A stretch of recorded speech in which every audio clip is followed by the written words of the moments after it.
안녕하십니까. 오늘 26일입니다. 두세 가지 전해드리고 본론에 들어가서 같이 생각해보고 판단해보는 시간을 가져보려고 그래요. 현재 우리나라가 어느 위치에 있고 어떤 위기 상태에 있는가, 실제 위기인가 이런 거. 그리고 만약 위기라면 어떻게 행동을 해야 되고 어떻게 이걸 돌파해 나갈 것인가 같이 연구하고 생각해보는 시간. 또 그렇게 됐을 때 결과가 어떻게 됐을까 이런 걸 이제 유추해보는 시간을 가져볼까 합니다. 제가 대신에 이제 쭉 줄거리는 제공할 거예요. 그러면서 같이 생각해보는 시간 가져보려고 합니다. 지금 헌법재판소에서 인용이냐 기각이냐 그러고 있지 않습니까? 굉장히 중대한 시점에 놓여 있습니다. 한국이. 특히 2017년 올해가 완전히 꼭대기 갈림길이에요. 제가 볼 때. 그래서 그 부분을 이제 살펴볼 거예요. 그럼 소식 전해드리겠습니다.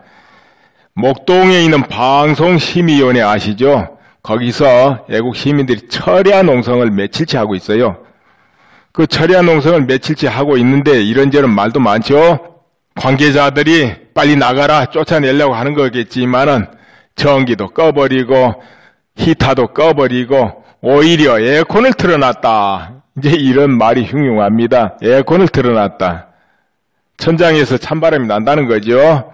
뭐 에어컨을 틀어도 날씨가 차가우면 뭐 작동할 건 없지만 그래도 바람은 들어오잖아요. 밖에 바람이 들어오면 얼마나 춥습니까? 밖에 영하 10도, 15도 막 넘어가는데 그렇지 않습니까? 이제 그래 가지고 쫓아내려고 했는지 어쩐지 그런 일이 있었다는 거 여러분께 알려드리고, 그리고 경찰들이 끌어내는 과정에서 일어난 일이겠지만 비구니 스님 여성입니다. 이 스님을 빨가벗겼어요. 팬티만 입혀놓고. 그 사진 올려드려요. 프리덤 뉴스에 뜬 거죠. 그런데 왜 빨가벗겼을까요? 수치감을 줘가지고 거기 못 오게 하려고 그런가요? 아니면 거기 여성들이 많으니까 경고하기 위해서 그렇게 빨가벗겼을까요? 그 이유가 있을 거 아니에요? 빨가벗길 때는. 흉악범도 체포하면 어떻게 합니까? 모자 씌우고 마스크 씌우고 잘도 하지요. 그런데 그 비구니 여성이 흉악범입니까? 그저 농성한 건데 그것도 정당한 사유로 농성하고 있어요. 그렇지 않아요? 태블릿 PC 심의 요청한 지가 오래됐는데 심의를 안 하고 있으니까 보통 그 내규가 다 있습니다. 법에는 심의가 들어온다든지 민원 신청이 들어오면 15일 안에 심의를 한다, 결과를 통보한다, 아니면 한 달에 한 해 한다, 이게 다 정해져 있습니다. 그 심의 규정을 아마 어긴 걸 거예요, 그렇게 되면은. 근데 가타부타 말이 없으니까 그렇게 되는 거 아니에요. 심의를 해야 되는데 안 하니까, 직무유기를 하니까 항의하는 거 아닙니까? 그건 정당한 항의거든요. 예, 그런데 이제 일단 빨가벗겼다는 거, 그거 알려드리고요. 또 한 가지 알려드릴 것은 뭔가 하면은, 권성동 소추위원이 이런 말 했다 했죠. 3월 10일께 결론 날 것이다 하고. 그런데 1월 31일 퇴임을 앞두고 있는 박한철 소장이 이런 말을 또 했어요. 3월 13일 이전에 꼭 선고해야 한다. 이런 발언을 했단 말이에요. 왜 3월 13일일까요? 하필이면. 그리고 지금 3월 10일하고 3일 차이 나네요. 3월 10일, 3월 13일. 그렇죠. 두 사람 말이. 이러니까 서로 통하고 있지 않냐. 이런 의문이 또 들게 된다는 것이죠. 그런데 왜 3월 13일이냐? 그거는 3월 14일 이정미 재판관이 퇴임하는 날입니다. 그러니까 그 전에 선고해야 된다 이런 말이죠. 퇴임을 앞두고 있는 사람이 저 뒤에 판결일까지 그렇게 말하니까 주변에서는 지금 충격을 받았다는 거죠. 그러니까 당연히 변호인단에서는 헌재의 공정성에 의문을 제기하지 않을 수 없다 이런 식의 말을 하게 되는 거죠. 근데 이것은 일정 정해놓고 할 수가 없어요. 이 재판이란 거는 원래 심판은 왜 그러냐면은 증인을 이렇게 채택해가지고 증언을 듣고 법리 공방전 하다가 보면 엇갈리고 또 더 살펴야 될 일이 있고 그러면은 저 멀리 멀어질 수도 있고 또 빨리 결론 나면 땡겨질 수도 있고 그렇기 때문에 이걸 날을 정해가지고 언제까지 해야 된다. 이게 말이 안 되는 거죠. 실질적으로. 더구나 이 심판은 국가 운명이 좌우되는 굉장히 중요한 심판입니다. 그런데 이렇게 한다는 것은 정말 곤란하죠. 참 여러분 어떻습니까? 헌법재판소를 어떻게 보십니까 여러분? 이제 이 말의 이면을 보면 이정미 재판관이 3월 14일 날 퇴임을 합니다. 그러니까 그 전까지는 선고해야 되지 않냐 이런 말이에요, 박 소장은. 근데 왜 이게 중요한지 보세요. 이정미 재판관이 퇴임을 하게 되면 몇 명 남습니까? 7명 남습니다. 그런데 인용이 되려면 반드시 6명이 찬성을 해야 돼요. 재판관 6명. 그렇다면 7명 중에서 2명만 반대해버리면 박근혜 대통령은 탄핵이 기각되고 다시 제자리로 돌아오는 겁니다. 그렇게 되죠? 이렇기 때문에 이정미 재판관이 퇴임하고 안 하고 이 차이가 크다는 거죠. 며칠 안 남은 이 헌법소장이 저 뒷날까지 딱 지정해서 그 전까지 선고가 돼야 될 것이다 한 것이 문제가 있다는 거죠. 이제 박 대통령 변호인단 측에서 볼 때는 헌재의 공정성의 의문을 제기하며 중대 결심을 할 수 있다. 이렇게 발언한 것이죠. 그 중대 결심이 뭐겠습니까? 그것은 대체적으로 변호인 전원이 사퇴를 해버린 걸 이제 말하지 않겠느냐 이렇게 봅니다. 왜 그러냐 하면은 탄핵 심판의 당사자는 변호인이 없으면은 다시 새로운 대리인을 선임해야 되는 과정이 이루어집니다. 그 전까지는 헌재의 결정이 지연돼 버리죠. 뒤로 밀리는 겁니다. 중대 결단은 그걸 의미하지 않겠냐 이런 게 되겠습니다. 그리고 박 대통령 측은 39명의 정의를 신청했어요. 그런데 그 중에 지금까지 9명이 채택되고 나머지는 기각이 되었습니다. 그래서 추가로 이유를 소명해가지고 다시 신청하겠다 이렇게 하고 있습니다. 기각된 30명 중에 최소 10명은 채택 더 돼야 된다 이런 거죠.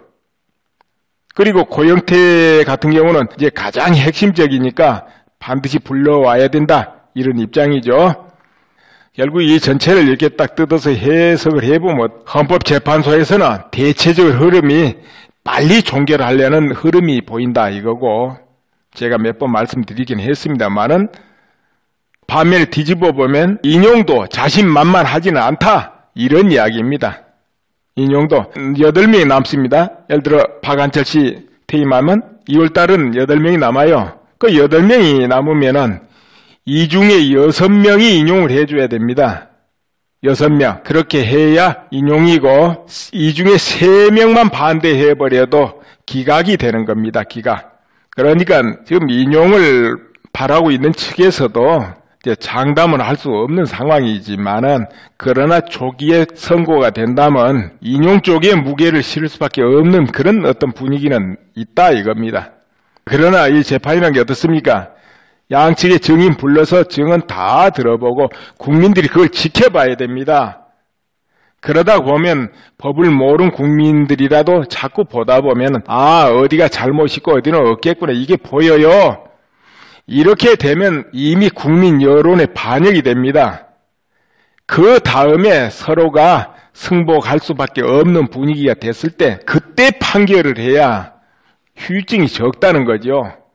그렇지 않겠습니까? 아직 애매하고 서로가 할 말이 많은데 여기서 어떤 판결이 떨어지면 불만이 많게 된다는 거죠. 국민들도 한쪽에서는 불만이 들끓을 것이고, 그러니까 그걸 막기 위해서는 헌법재판소는 판결을 서두르지 말고 이유 붙이지도 말고 공정하게, 더 공정하게 정확하게 해서 국민이 다 지켜보고 납득한 가운데 판결하는 것이 국가를 위해서도 좋다.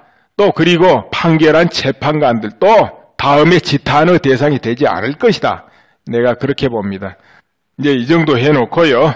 표창원 씨를 집단 소송하려는가 봅니다. 지금 지원자가 1000명이 넘었다는데 계속 속속 불어나고 있다고 그래요. 박근혜 대통령 의원회관 누드와 전시 때문에 그런 거죠. 그리고 그 전에도 하태경 씨 TV조선에 거기 나와서 최순실 돈 풀려 그런 말 했다가 지금 집단 소송을 당했잖아요. 그 소송에 태극기 집회에 나온 사람들이 했기 때문에 숫자가 수천 수만 됐을 거예요. 자, 그렇게 지금 진행 중이고, 제가 말한 내용을 듣다 보면 이런 경우 있을 거예요.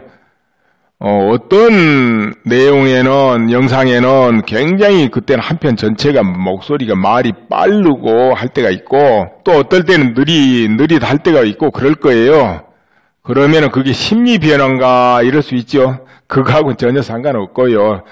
똑같아요. 빠르나 느리나. 다만 빠른 것이 원래 제 말투입니다.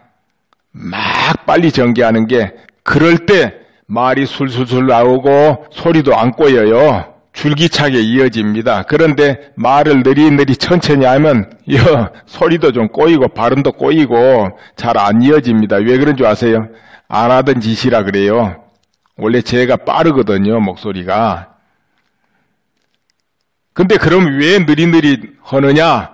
그거는 이 시대가 좀 세태가 좀 흉흉하고 그러니까 기왕이면은 여유 있게 편안하게 들으시라고 그런 거예요.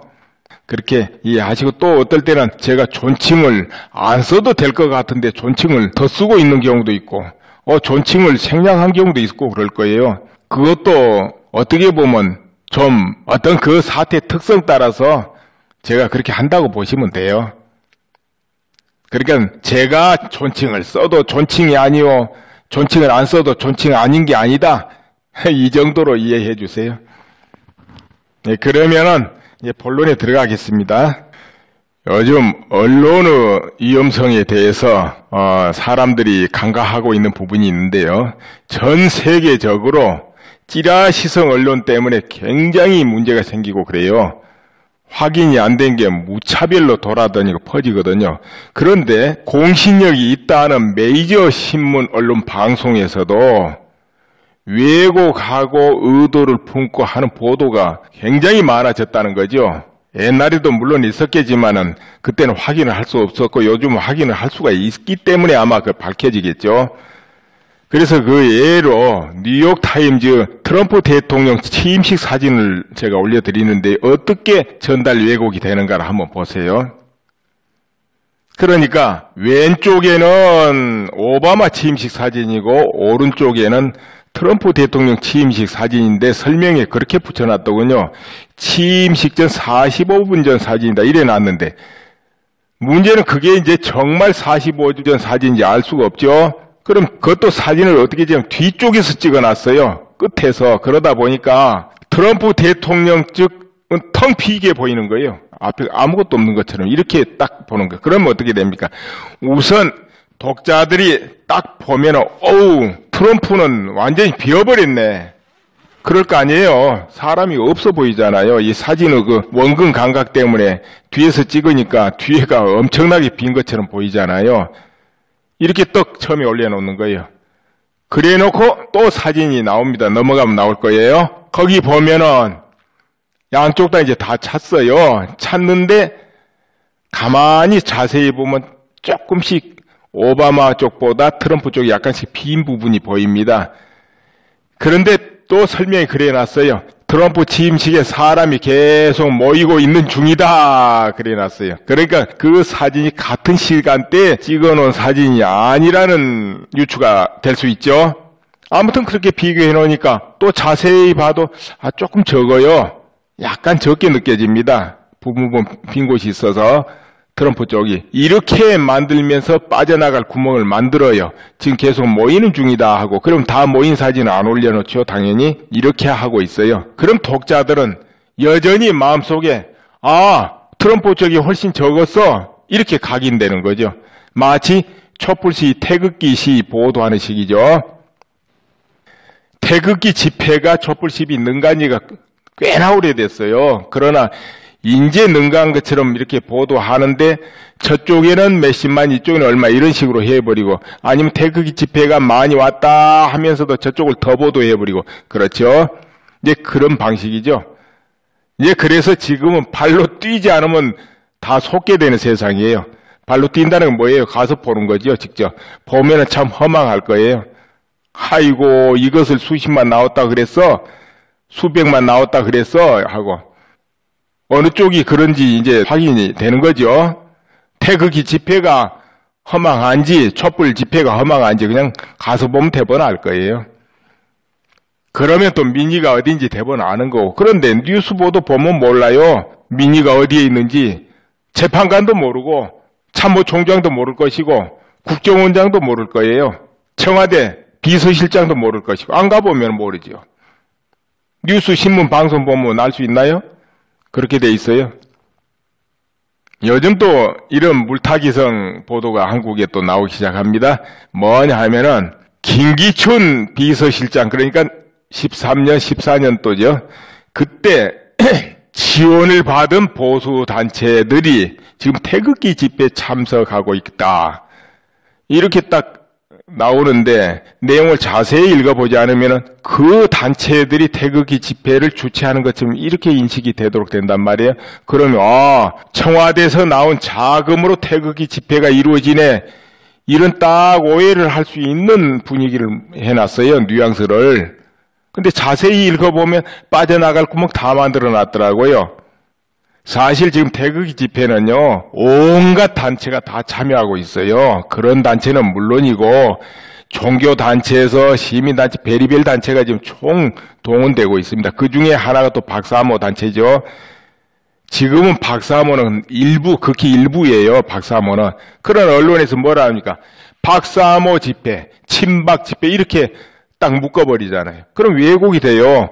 국민들이 생각할 때 전체 민의가 아니구나, 일부 단체에서 그렇게 하는구나, 이걸 노리는 거죠. 그런데 지금 일부 단체 아닙니다. 태극기 집회야말로 수많은 단체가 지금 동참하고 있는 거예요. 어떤 노조나 학생들 와서 시위하는 그런 게 아니에요, 이거는. 그러다 보면 당연히 그 보수단체들 그 안에 다 들어있죠. 그거는 당연한 거 아니에요? 그리고 이 시민단체에 주는 국가보조금 여러분 아시죠? 이 나라에서는 문체부 같은 데서나 시도에서 이 보조금을 줍니다. 그게 뭐냐면은 광범위합니다. 농촌에는 또 농촌에 그 뭐 비닐하우스니 뭐니 해가지고 이런 보조금 주는 것도 있고 일반 비영리 단체에 보조금을 줍니다. 그 시민단체도 되게 다 비영리 단체 아닙니까? 일반 문화예술 단체들이 거의 다 비영리 단체가 많습니다. 이 비영리 단체는 보조금을 줘요. 그냥 주느냐? 그건 아니죠. 1년 정도 열심히 활동하고 활동 기록을 다 제출해가지고 심사 받아가지고 나오는 거예요.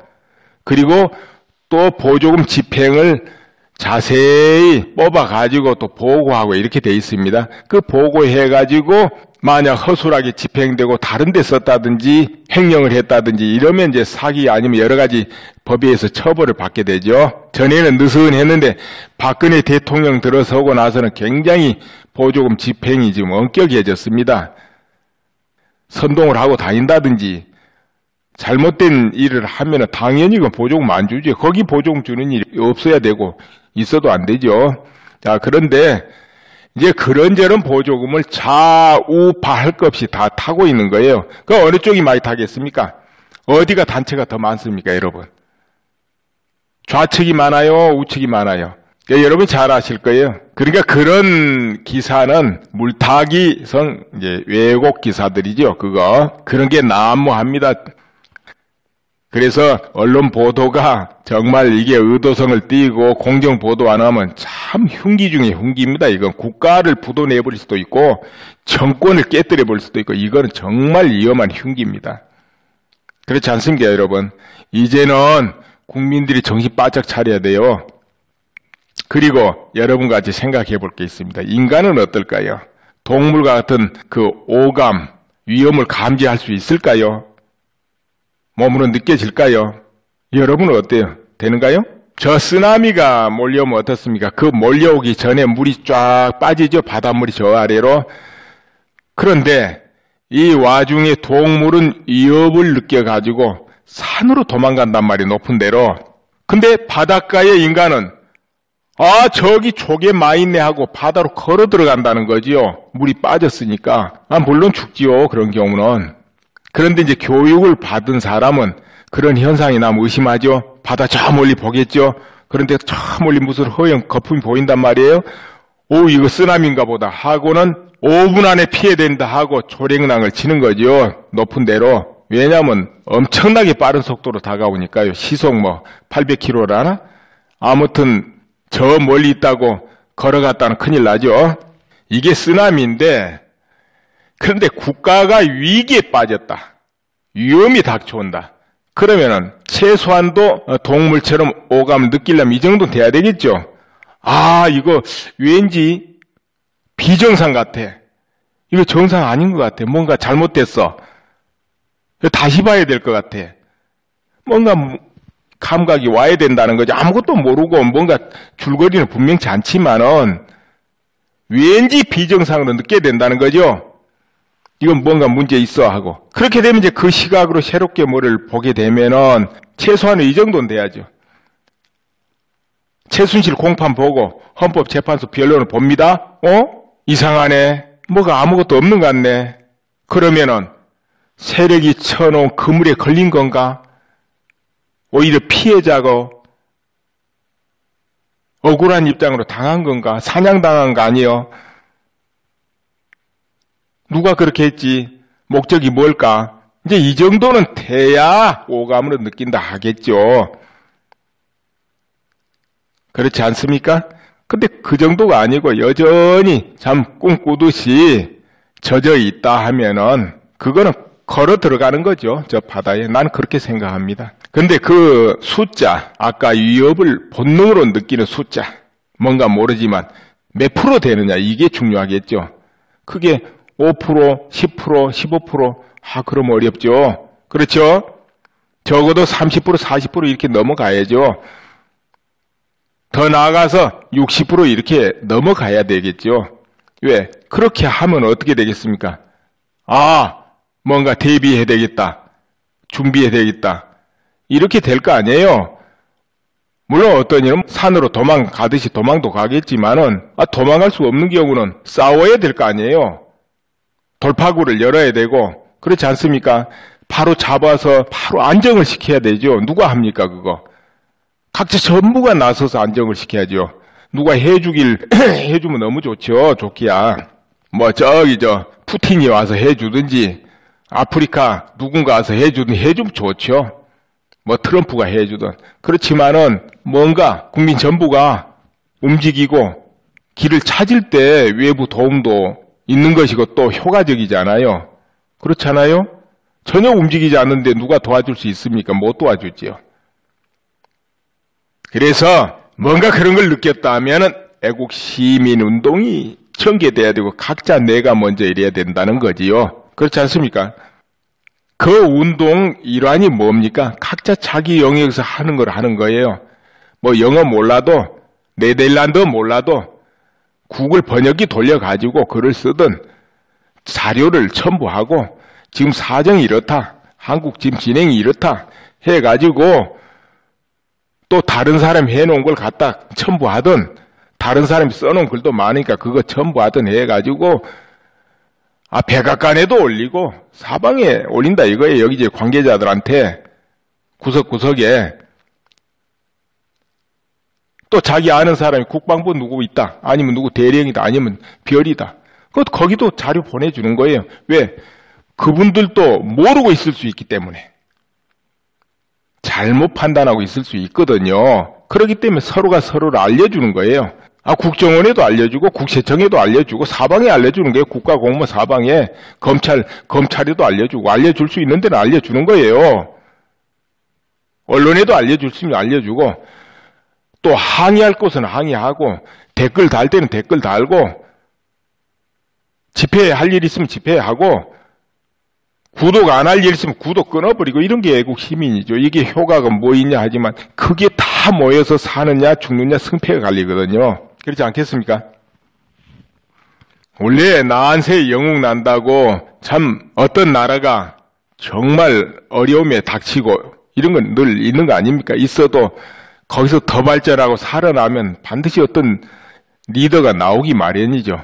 그런데 그럴 때 전부 목매해가지고 꿈꾸듯이 돼가지고 취해가지고 하면은 강력한 나라도 순식간에 붕괴되는 일이 벌어지죠. 적이 쳐들어오든지 어떻게 하든지. 분열남은 강한 나라도 그냥 분해되거든요. 영계소문 아들 있죠. 남생, 남산, 남건입니다. 세 아들이 싸운 바람에 어떻게 됐습니까? 그냥 고구려 무너져 버리잖아요. 남생이 당나라에 기순해가지고 군대 이끌고 들어오니까 싸워보지도 못하고 무너져 버리잖아요. 전쟁이 안 됐던 거죠. 그리고 백제가 망할 때 마지막 왕이 의자왕입니다. 그때도 실제로 백제군이 신라보다 훨씬 강했답니다. 그때 그 순간에도. 그러나 제대로 못 싸워보고 붕괴됩니다. 나당 연합군 협공해서 그렇게 되지만은 왜 그랬냐? 서로 안에서 싸우고 그러느라고 작전을 잘못해가지고 위치 선정을 잘못하고 이래가지고 그냥 무너져 버리는 거예요. 뭐 망할라니까 그랬구나 하면 그만이지만은 강한 나라가 순식간에 무너지는 경우가 허다합니다. 분열해가지고. 분열을 안 했는데도 어느 날 갑자기 무너져 버린 나라도 많아요. 어느 날 갑자기. 대체로는 분열을 해서 멸망하지만 강한 나라가.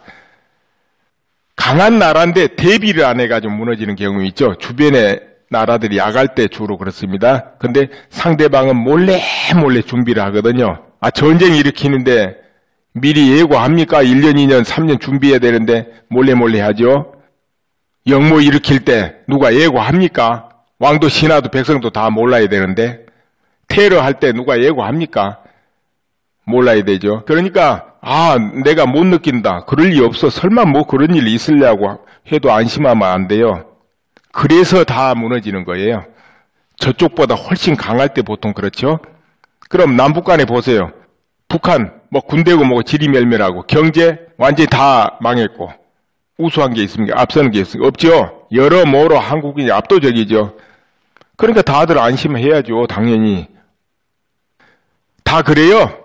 원래 강한 나라가. 심지어는 비슷비슷해도 안 믿어요. 그건 무슨 말인가? 멀리 볼 것도 없습니다. 가까운 애 봅시다. 6.25 때 서울시민이 피난 갔습니까? 안 갔습니까? 여러분. 6.25 전에, 6.25 나기 전에 피난 안 갔죠? 왜 안 갔을까요? 그때도 너무 어수선했는데요. 이 남한에 곳곳에 빨치산들, 지리산이고 덕유산이고 총 들고 난리고 군경은 잡으러 쫓아다니고 그런 시절인데요. 나라 안에는 깡패들 뿐만 아니라 노조 무슨 해가지고 또 파업이고 엉망진창이고요. 정부라 왜 해봐야 제대로 짜지도 않았고 이제 해방됐으니까 뭔 제대로 체계가 있겠습니까? 군대 해봐야 오합지졸이고 소총밖에 없고 그럴 때예요. 이제 미 군정 때고요. 그러다가 미군이 철수하고 나서 전쟁이 바로 터졌으니까 뭐가 그 자리에 있겠습니까? 제대로 된 게 하나도 없죠. 그래도 서울 시민들 피난 안 갔어요. 전쟁 전에. 그러면은 전쟁을 북한이 일으키는데 확인된 거에 의하면 너시 소련에서 고문단 파견하고 해가지고 북한군이 20만을 몰래 훈련시켰다는 거 아닙니까? 최신 병기 다 제공해가면서 준비를 단단히 했지만은 한국에 특히 미 군정에서는 까마득히 모르고 한국군한테 무기도 제대로 안 줬어요. 북진할까 봐서 쳐들어갈까 봐서 북으로 거꾸로 오판한 거지요. 그런데 그렇게 아무리 몰래 준비해도 다 남과 북에 소식이 오고 가게 돼 있어요. 어디로 전달되든 곧 난리 날 것 같다 이런 거. 그런데 문제는 사람들이 안 믿어요. 설마 그런 일이 있겠어 이래버려요. 그래 피난 안 가는 겁니다. 근데 나라가 안정되고 좀 크고 강해 보세요. 믿겠습니까? 더더욱 안 믿죠. 임진왜란 때도 그래서 준비 못한 거예요. 다 소식 오고 가서 다 전달됐지만 안 믿은 거예요. 전부. 왜군이 쳐들어오려면 그날 준비해서 그날 와지겠습니까? 적어도 2년 이상은 준비해야죠. 무기도 만들고 타고 배도 만들고 온갖 준비해야 되는데 군량미도 모으고 군사조련도 하고 그래야 되지 않습니까? 그러면 그 나라가 들썩들썩 갈 거 아니에요. 모두 참전해야 되니까 어떻게 소식이 안 오겠습니까? 다 오지요. 와도 안 믿어요. 그런데 이런 상황에서 국민 전체가 왠지 모르지만 오감으로 위기를 느끼고 이거 아니다, 비정상이다, 뭔가 준비해야 되겠다. 이 숫자가 50% 60% 넘어가면은 뭔가 준비 안 하겠어요. 혹시 몰라 이러고는 대비해야 되겠어. 그러겠죠. 그런데 그게 5% 10% 이러고 있으면은 그 사람들이 걱정해도 나머지가 헛소리 하지 말어 해버리면 끝나는 거 아니에요. 그래서 안 믿는다는 거죠. 그러니까 몇 프로 정도가 온몸으로 뭔지 모르지만 위기를 느끼냐. 이게 많이 느끼면서 하는 거죠. 적게 느낌, 준비 안 하면 그날은 무너지고 그렇게 되는 거죠. 또 이어서 이제 말씀드립니다. 제가 한 20년 인터넷을 통해서 여기저기서 하는 걸 이게 수집을 막 해봤습니다. 또 살펴봤어요. 뭐냐면은 이 세상에 사건 모든 게 많이 있잖아요. 뭐 수많은 사람 발언도 있고 글도 있고 수많은 정보가 돌아다닙니다. 좌우할 거 없이 좌측우측 할 거 없이 다니는데 그런 걸 선으로 전부 연결하고 관찰을 많이 해봤습니다. 또 나름대로 다른 각도에서요. 그것도 참고를 하면서 다른 각도에서 관찰을 해보는데 그 선들을 이으면 전부 진행 사항을 이제 보게 되거든요. 어떻게 부채살처럼 퍼져나가고 잠식되는가. 그것이 언제쯤 열매를 맺을까. 이 흐름을 유추해 볼 수 있게 되죠. 오래 이렇게 관찰을 보다 보면은 시기가 어느 때쯤 무르익겠구나 이런 거. 이제 남북 간의 모든 그 상황을 이렇게 같이 유추해 보면 그 흐름이 이렇게 나오거든요. 그래서 그런 것을 주변에 간혹 이야기 안 하겠습니까? 하게 되겠죠. 아는 사람한테. 그럼 결과는 어땠을 거예요? 전혀 납득도 안 하고 이해도 안 되고 오히려 이상하게 여겨버리더라 이거죠. 그래서 처음에는 왜 그러지 했는데 심리를 이렇게 보니까 그럴 수밖에 없었어요. 더더구나 앞에 한참 있다가 일어날 일인데 납득할 수도 없고 믿을 수도 없고 또 믿어져도 설마 그래버리고 이렇게 되더라 이거죠. 물론 내가 설득력이 약해 가지고 이해를 못 시킨 부분이 많겠죠. 그렇지만은 거의 대다수가 그렇더라는 거죠. 그러니까 결국은 뭐냐, 딱 당해야 거의 느끼는 거예요. 그런데 심지어는요, 눈앞에 당해도 안 믿는 경우도 많아요. 과연 그럴 수 있을까요? 그래요. 그런 거 허다합니다. 당장에 사업하다 벌리다 당 망하면은 이제 눈에 봤잖아요. 그럼 어떻게 합니까? 그래도 정신 못 차려요. 뭐 경제가 나빠서 그러니 누가 내한테 돈을 안 빌려줘서 그러니 누가 배신해서 그러니 원인을 밖에서 찾고 또 자기 하던 방식 그대로 또 해요. 그럼 또 망하죠 당연히. 그 방식은 망한 방식인데 모르고 계속 연속하니까. 주식 투자도 손해보는 사람 계속 자기도 모르지만 그 손해볼 수밖에 없는 방식을 지금 되풀이하고 있는 거거든요. 그러니까 관을 봐도 눈물 안 흘리는 거예요. 실패 원인을 딴 데서 찾는 거예요. 재수가 없다고. 반복하고 있는 그걸 고쳐야 되는데 자기는 최선으로 다 한다고 생각하고 있기 때문에 안 고쳐요. 그거를. 그러니까 10번을 하나 100번을 하나 결국은 기둥뿌리 다 날아가 버리는 거죠. 논밭 다 날아가 버리고. 근데 버는 사람은 그 투자 반복하는 것이 벌게끔 하고 있어요. 반복하는 스타일이. 어떤 테두리를 전체를 읽고 하는 거죠. 바둑도 그렇잖아요. 고수가 두어 갈 때 순서대로 두잖아요. 가장 중요한 급소부터. 그러나 하수는 그게 안 보이잖아요. 그러니까는 물론 아무데나 둘 자리는 둘 자리지만 시기 때를 못 보고 갖다 두는 거예요. 한참 있다 둘 자리에다 지금 둔다든지 지금 바로 가야 되는데 나중에 간다든지 이러니까 안 되잖아. 안 보이니까. 그러니까 아무리 해도 하수지요. 아무리 머리 짜도 하수고. 그래서 이게 정말 설득이 어렵다는 걸 너무너무 절감을 많이 했고, 그러니까 지금 우리가 이 상황에서도 이야기해 보세요. 안 믿습니다. 그렇게 어려워요. 결국은 어떻게 되냐? 오감으로 위기가 감지돼야 그때부터 믿어지는 거예요. 그전에는 안 믿는다는 거죠. 그래서 3월, 4월 이렇게 흘러가게 되면은 나는 그 감각이 일어나리라고 봐요. 그래서는 많은 사람들이 그때는 이게 아닌데 할 거라는 거죠.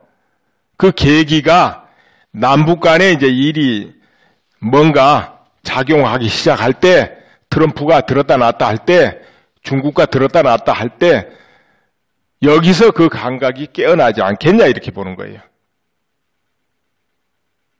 그래서 바뀌어갈 것이다. 그러니까 헌법재판소 지금 기각이냐 인용 이거 굉장히 중요하지 않아요? 지금 전체 흐름은 어떻게 하든지 2월, 3월 초에 다 끝내겠다는 흐름 아니에요. 그리고 현재 정치권은 대선 준비하고 있고요. 마치 다 정해진 것처럼 움직이잖아요. 그런데 문제는 박근혜 대통령 정말 무너지고 한교안 체제 무너지면서 조기 대선으로 가게 되면은 이런 분위기에서 갑자기 이루어지다 보면은 엉뚱한 세력한테 정권 넘어가서 국가 이익이가 오게 되고 정말 패망으로 가버릴 수 있는 일이 차근차근 벌어질 수 있다는 거죠. 문제는 그 과정은 내가 간혹 올려놓은 데 있습니다.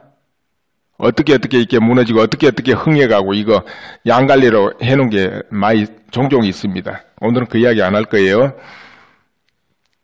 그렇기 때문에 이 기각이 돼야지 인용이 되면 안 된다는 거죠. 또 만에 하나 어쩔 수 없이 빨리 졸속으로 해가지고 인용을 해버렸다 하더라도 그때는 해도 반드시 애국 우국지사가 당선돼야 된다는 거죠. 어떤 일이 있어도 거기까지가 우리 대한민국 국민이 꼭 해야 될 의무예요. 책무. 그렇게 해야 현상 유지라도 하니까. 그것도 안전하지는 않아요. 그럼 안전하게 하려면 어떻게 됩니까? 결국은 저 북한의 김정은 정권이 교체돼야 되는 거죠. 뭐 트럼프가 폭격을 하든 뭐 어떻게 하든 간에. 그렇게 되면은 한국 내부도 그땐 정리될 거예요. 군대가 나설 거예요. 물론 혼란이 발생하면은 기각이냐 인용해가지고 발생하고 그러면 결국은 군대가 나올 수밖에 없죠. 그 과정 중에서 당연히 지금까지 정말 이 사태를 엉망으로 만들고 그럼 다 조사도 이루어지게 되고 책임질 기관이나 사람들은 책임지고 그런 과정이 다 일어나지 않겠어요? 그렇기 때문에 지금은 이 운동이 철저하게 애국시민 운동이 이루어져야 된다는 거죠. 그리고 태극기 집회하지만 태극기 집회 지금보다 최소한 2배는 더 커져야 돼요. 토요일마다 하지 않습니까? 인원이 2배는 커져야 된다는 거죠. 2월 한 달에 2배. 그리고 평일 집회 이것이 활성화돼야 됩니다. 특히 헌법재판소 철저하게 집중이 이루어져야죠. 헌법재판소에. 거기서 판단하니까. 그러니까 거기서 집회할 때 뭐 탄핵 기각 무효 이런 것보다는 구체적으로 졸속 재판하지 말아라. 왜 이거는 안 받아주냐? 왜 이 증거 채택 안 하냐? 거부하느냐? 구체적으로 항의를 해야 된다는 거죠. 뭐 마이크로 하든 앰프로 하든 문서 전달로 하든 소리를 목청을 높이든 아니면 집 앞에 찾아가서 그렇게 하든지 탄원서로 그렇게 하든지. 그렇게 되면은 재판관들도 사람인데 민의가 그게 아닌가 보다. 이렇게 되면은 보류라도 하고 더 심사숙고할 거 아니에요. 3월이고 4월이고 이렇게 끌고 가면서 또 증인 채택도 더 할 거 아니에요. 더 들어보자 하고 증인 채택 더 해가지고 좀 확실하게 해야 되겠네 이럴 거 아니에요. 그냥 끝내도 되겠네 이랬다가도 격렬하게 주장이 들어오면 그렇게 주장이 명분이 있고 또 명분을 받쳐주는 그 힘이 느껴지고 그래 보세요. 그렇게 하다 보면은 정상적으로 공정한 판결이 나올 수 있다는 거죠. 지금 뭐 정치권에서 뭐 다 짜놨든 말았든 간에 그 사람들이 생각을 어떻게 하든 간에. 근데 그렇게 하지 않으면은 정말로 빨리 판결을 하다 보면 인용돼 버릴 수도 있는 거지요. 그걸 누가 알겠습니까? 재판관들이 결정하는 거를. 애국 시민들은 최선을 다하는 거죠. 어찌됐든. 뭔가 부당한 게 있으면 이건 부당하다. 이러니까 부당하다. 이렇게 주장하고.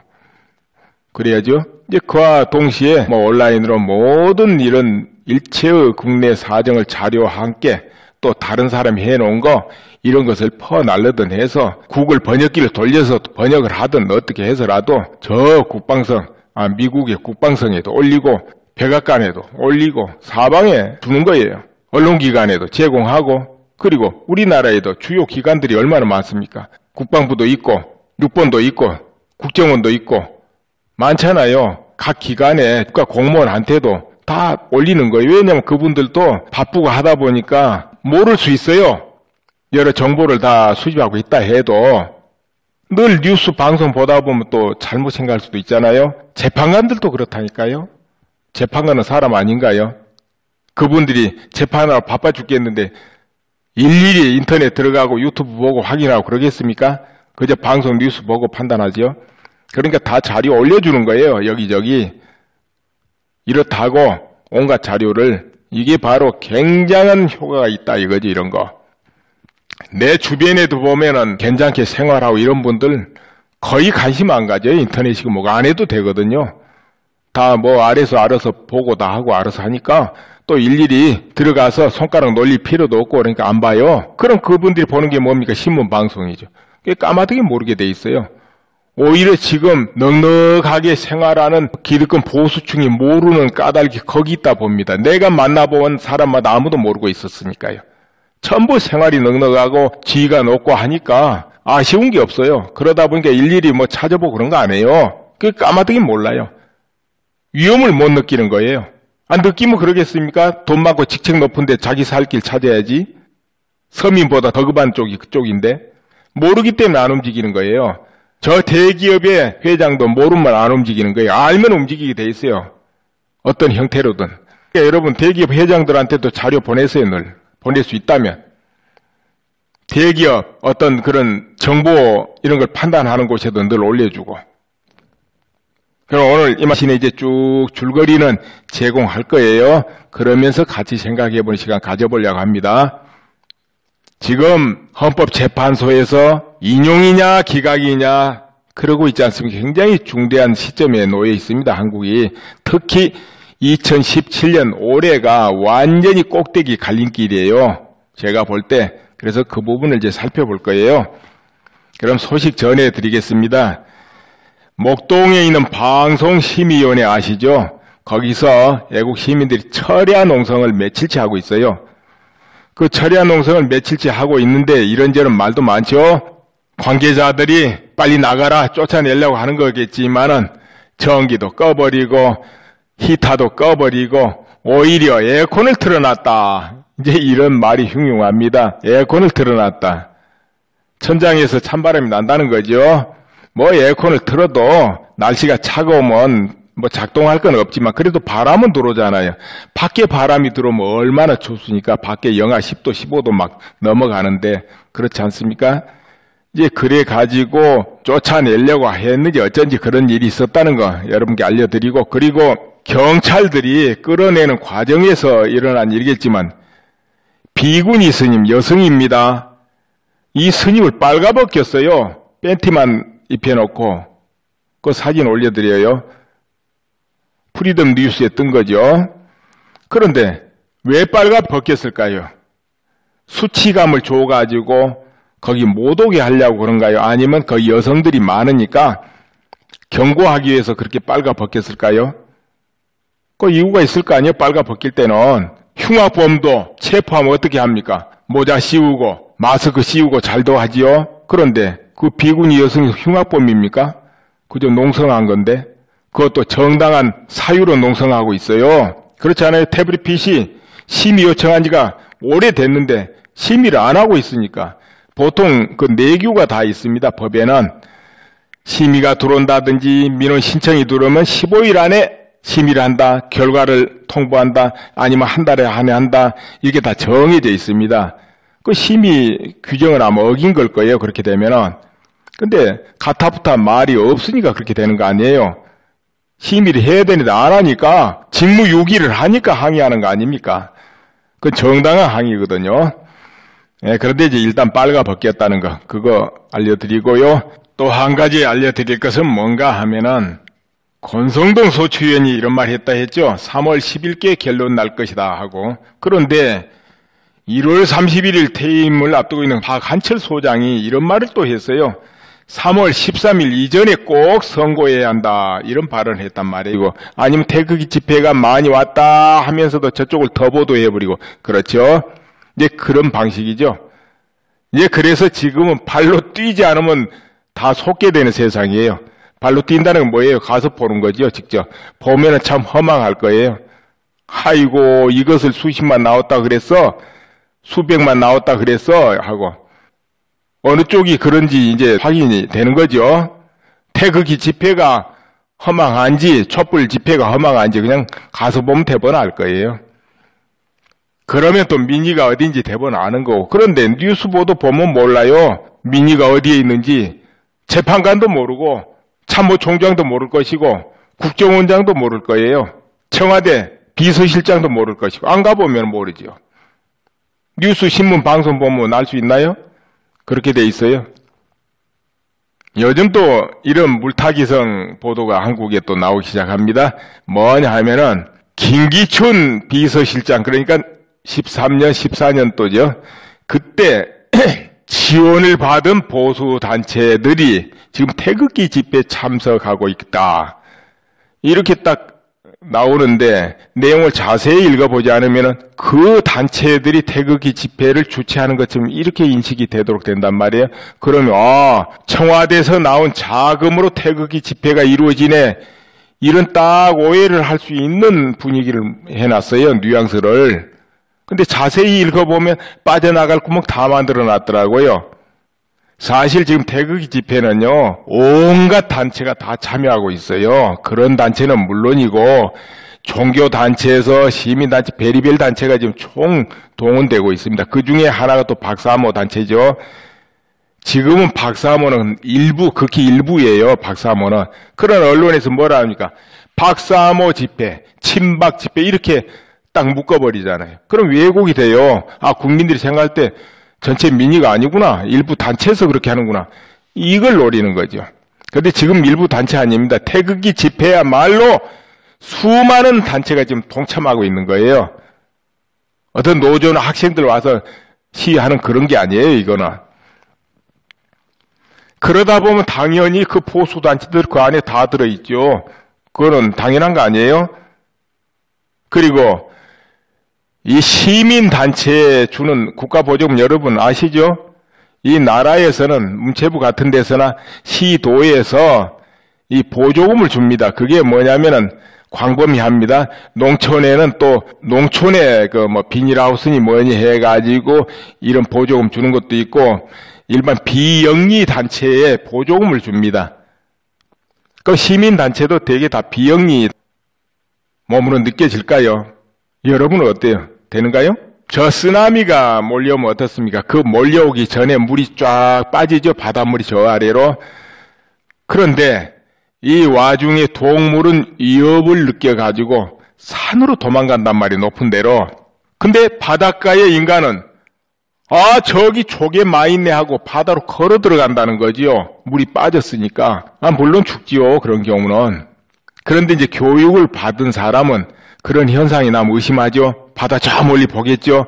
그런데 저 멀리 무슨 허연 거품이 보인단 말이에요. 이거 쓰나미인가 보다 하고는 5분 안에 피해야 된다 하고 조랭랑을 치는 거죠. 높은 데로. 왜냐하면 엄청나게 빠른 속도로 다가오니까요. 시속 800km라나? 아무튼 저 멀리 있다고 걸어갔다는 큰일 나죠. 이게 쓰나미인데, 그런데 국가가 위기에 빠졌다, 위험이 닥쳐온다, 그러면은 최소한도 동물처럼 오감을 느끼려면 이 정도는 돼야 되겠죠. 이거 왠지 비정상 같아, 이거 정상 아닌 것 같아, 뭔가 잘못됐어, 다시 봐야 될 것 같아, 뭔가 감각이 와야 된다는 거죠. 아무것도 모르고 뭔가 줄거리는 분명치 않지만은 왠지 비정상으로 느껴야 된다는 거죠. 이건 뭔가 문제 있어 하고. 그렇게 되면 이제 그 시각으로 새롭게 뭐를 보게 되면은 최소한 이 정도는 돼야죠. 최순실 공판 보고 헌법재판소 변론을 봅니다. 이상하네, 뭐가 아무것도 없는 것 같네. 그러면은 세력이 쳐놓은 그물에 걸린 건가? 오히려 피해자고 억울한 입장으로 당한 건가? 사냥당한 거 아니요? 누가 그렇게 했지? 목적이 뭘까? 이제 이 정도는 돼야 오감으로 느낀다 하겠죠. 그렇지 않습니까? 근데 그 정도가 아니고 여전히 참 꿈꾸듯이 젖어 있다 하면은 그거는 걸어 들어가는 거죠. 저 바다에. 난 그렇게 생각합니다. 근데 그 숫자, 아까 위협을 본능으로 느끼는 숫자, 뭔가 모르지만 몇 프로 되느냐, 이게 중요하겠죠. 그게 5%, 10%, 15%, 그럼 어렵죠. 그렇죠? 적어도 30%, 40% 이렇게 넘어가야죠. 더 나아가서 60% 이렇게 넘어가야 되겠죠. 왜? 그렇게 하면 어떻게 되겠습니까? 뭔가 대비해야 되겠다. 준비해야 되겠다. 이렇게 될 거 아니에요.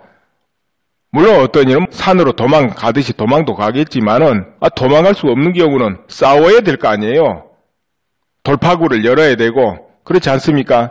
바로 그분들도 모르고 있을 수 있기 때문에 잘못 판단하고 있을 수 있거든요. 그렇기 때문에 서로가 서로를 알려주는 거예요.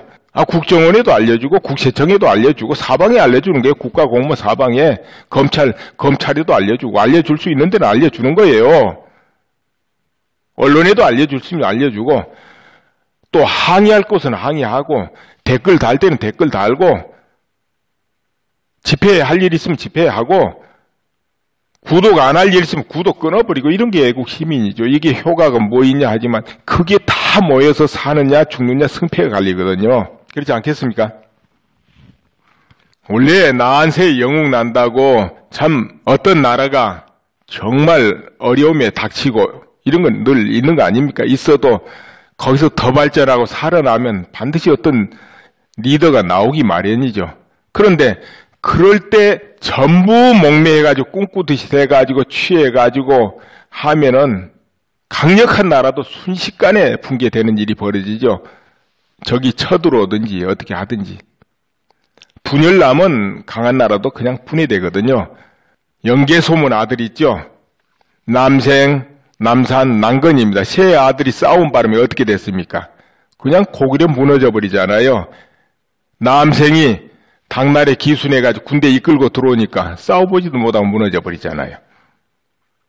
전쟁이 안 됐던 거죠. 그리고 백제가 망할 때 마지막 왕이 의자왕입니다. 그때도 실제로 백제군이 신라보다 훨씬 강했답니다. 그때 그 순간에도. 그러나 제대로 못 싸워보고 붕괴됩니다. 나당 연합군 협공에서 그렇게 되지만은 왜 그랬냐? 서로 안에서 싸우고 그러느라고 작전을 잘못해가지고 위치 선정을 잘못하고 이래가지고 그냥 무너져 버리는 거예요. 뭐 망하려니까 그랬구나 하면 그만이지만은 강한 나라가 순식간에 무너지는 경우가 허다합니다. 분열해가지고. 분열을 안 했는데도 어느 날 갑자기 무너져 버린 나라도 많아요. 어느 날 갑자기. 대체로는 분열을 해서 멸망하지만 강한 나라가. 강한 나라인데 대비를 안 해가지고 무너지는 경우 있죠. 주변에 나라들이 약할 때 주로 그렇습니다. 근데 상대방은 몰래 준비를 하거든요. 전쟁 일으키는데 미리 예고합니까? 1년, 2년, 3년 준비해야 되는데 몰래 하죠. 영모 일으킬 때 누가 예고합니까? 왕도 신하도 백성도 다 몰라야 되는데 테러 할 때 누가 예고합니까? 몰라야 되죠. 그러니까 내가 못 느낀다. 그럴 리 없어. 설마 뭐 그런 일이 있으려고 해도 안심하면 안 돼요. 그래서 다 무너지는 거예요. 저쪽보다 훨씬 강할 때 보통 그렇죠.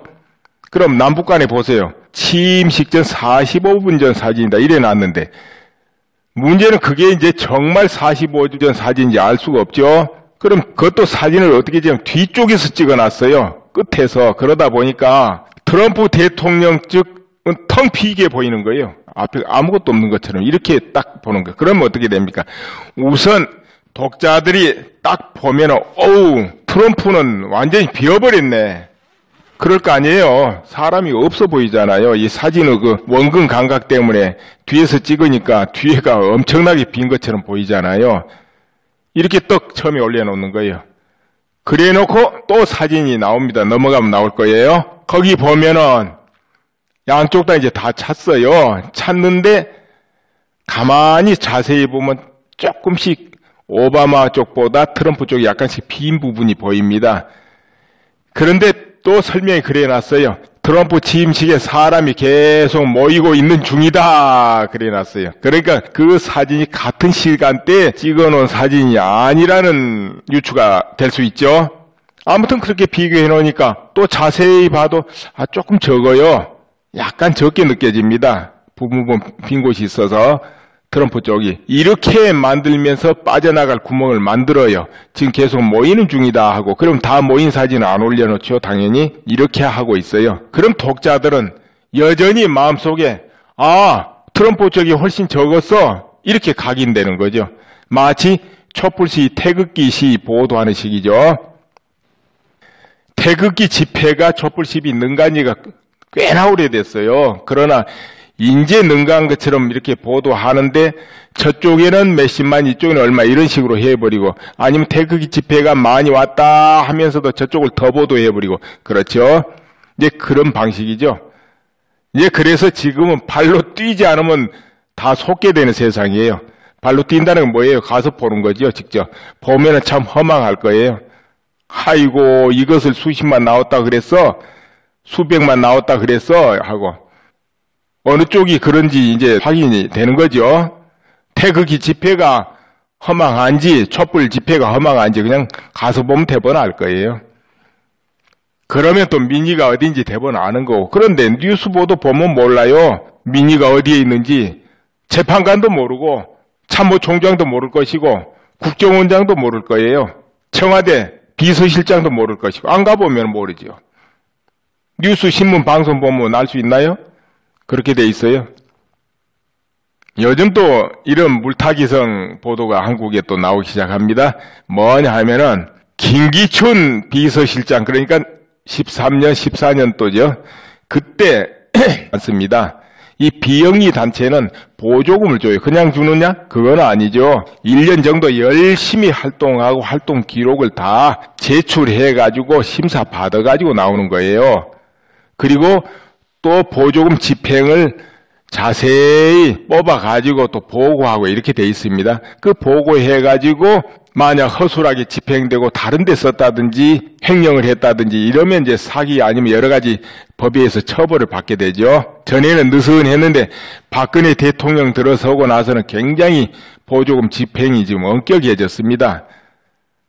선동을 하고 다닌다든지 잘못된 일을 하면 당연히 그 보조금 안 주죠. 거기 보조금 주는 일이 없어야 되고 있어도 안 되죠. 자, 그런데 이제 그런저런 보조금을 좌우파 할 것 없이 다 타고 있는 거예요. 그 어느 쪽이 많이 타겠습니까? 어디가 단체가 더 많습니까, 여러분?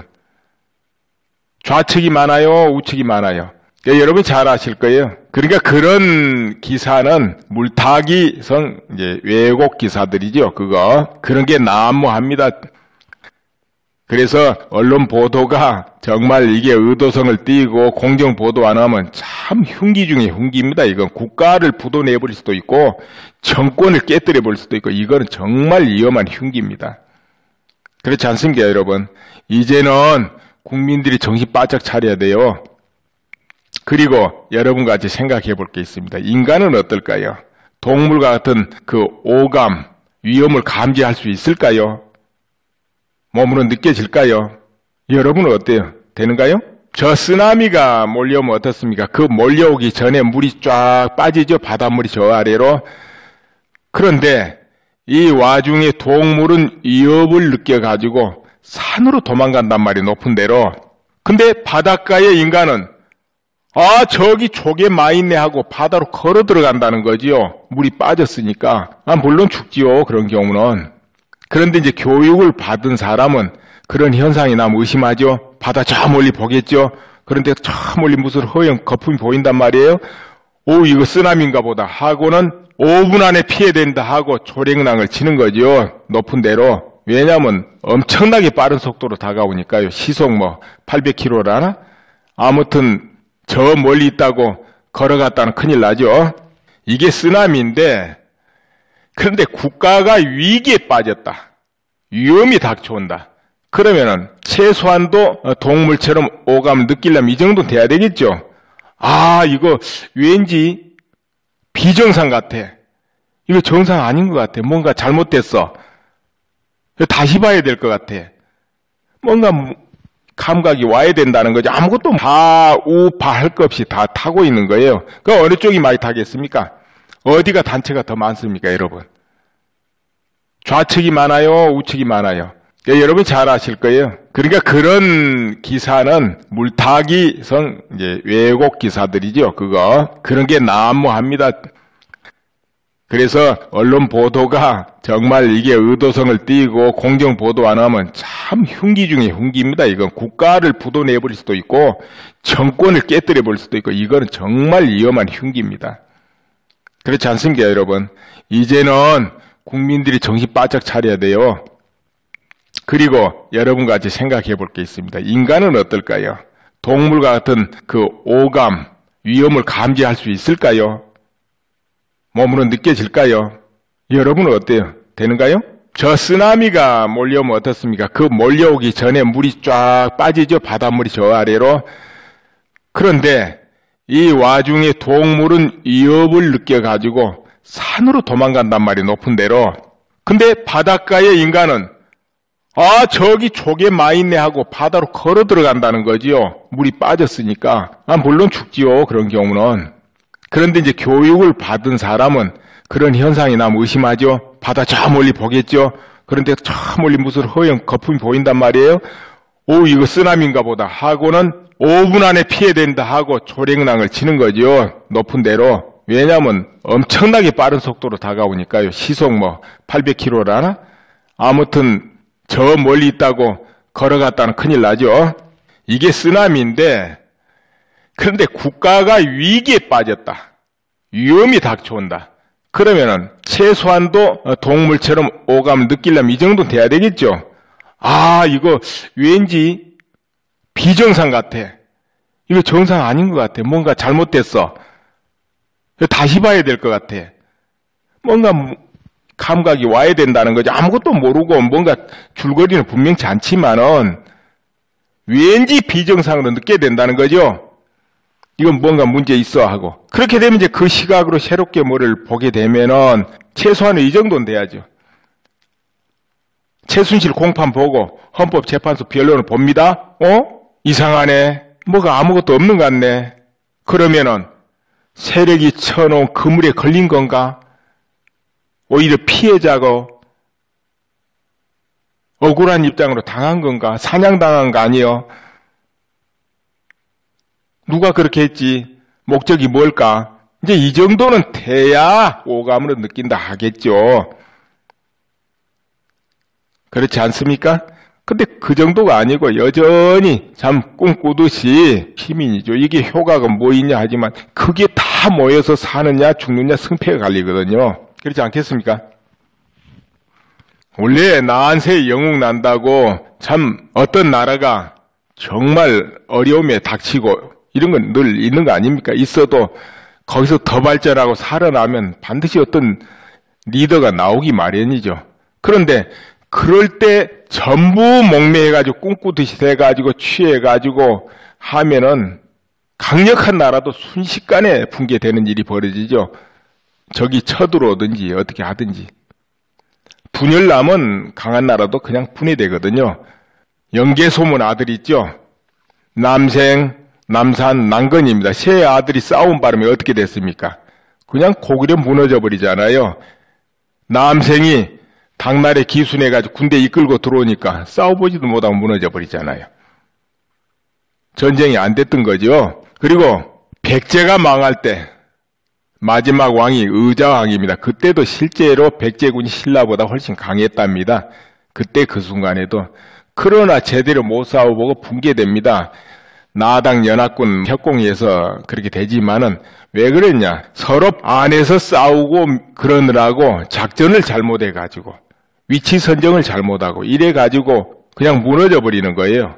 뭐 망하려니까 그랬구나 하면 그만이지만은 강한 나라가 순식간에 무너지는 경우가 허다합니다. 분열해가지고. 분열을 안 했는데도 어느 날 갑자기 무너져 버린 나라도 많아요. 어느 날 갑자기. 대체로는 분열을 해서 멸망하지만 강한 나라가. 강한 나라인데 대비를 안 해가지고 무너지는 경우 있죠. 주변에 나라들이 약할 때 주로 그렇습니다. 근데 상대방은 몰래 준비를 하거든요. 전쟁 일으키는데 미리 예고합니까? 1년, 2년, 3년 준비해야 되는데 몰래 하죠. 영모 일으킬 때 누가 예고합니까? 왕도 신하도 백성도 다 몰라야 되는데 테러 할 때 누가 예고합니까? 몰라야 되죠. 그러니까 내가 못 느낀다. 그럴 리 없어. 설마 뭐 그런 일이 있으려고 해도 안심하면 안 돼요. 그래서 다 무너지는 거예요. 저쪽보다 훨씬 강할 때 보통 그렇죠. 그럼 남북 간에 보세요. 북한 뭐 군대고 뭐고 지리멸멸하고 경제 완전히 다 망했고 우수한 게 있습니까? 앞서는 게 있습니까? 없죠. 여러모로 한국인이 압도적이죠. 그러니까 다들 안심해야죠. 당연히. 다 그래요. 원래 강한 나라가. 심지어는 비슷비슷해도 안 믿어요. 그건 무슨 말인가? 멀리 볼 것도 없습니다. 가까운 애 봅시다. 6.25 때 서울시민이 피난 갔습니까? 안 갔습니까? 여러분. 6.25 전에, 6.25 나기 전에 피난 안 가서는 문체부 같은 데서나 시도에서 이 보조금을 줍니다. 그게 뭐냐면은 광범위합니다. 농촌에는 또 농촌에 그 뭐 비닐하우스니 뭐니 해가지고 이런 보조금 주는 것도 있고 일반 비영리 단체에 보조금을 줍니다. 그 시민단체도 되게 다 비영리 단체 아닙니까? 일반 문화예술 단체들이 거의 다 비영리 단체가 많습니다. 이 비영리 단체는 보조금을 줘요. 그냥 주느냐? 그건 아니죠. 1년 정도 열심히 활동하고 활동 기록을 다 제출해가지고 심사 받아가지고 나오는 거예요.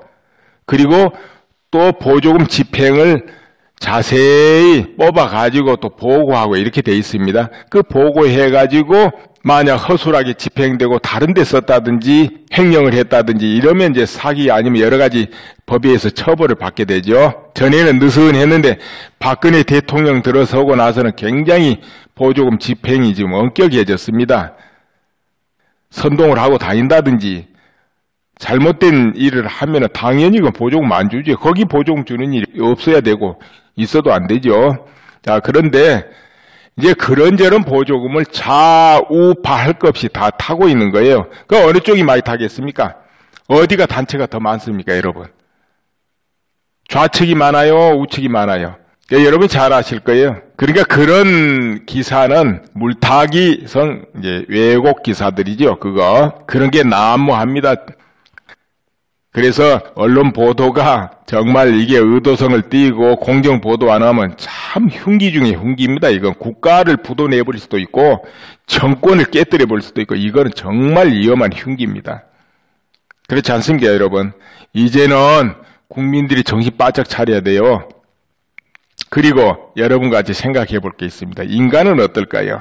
동물과 같은 그 오감, 위험을 감지할 수 있을까요? 몸으로 느껴질까요? 여러분은 어때요? 되는가요? 저 쓰나미가 몰려오면 어떻습니까? 그 몰려오기 전에 물이 쫙 빠지죠? 바닷물이 저 아래로. 그런데 이 와중에 동물은 위협을 느껴가지고 산으로 도망간단 말이에요. 높은 데로.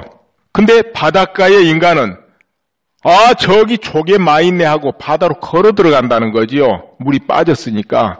물론 죽지요. 그런 경우는. 그런데 이제 교육을 받은 사람은 그런 현상이 나면 의심하죠. 바다 저 멀리 보겠죠. 그런데 저 멀리 무슨 허연 거품이 보인단 말이에요.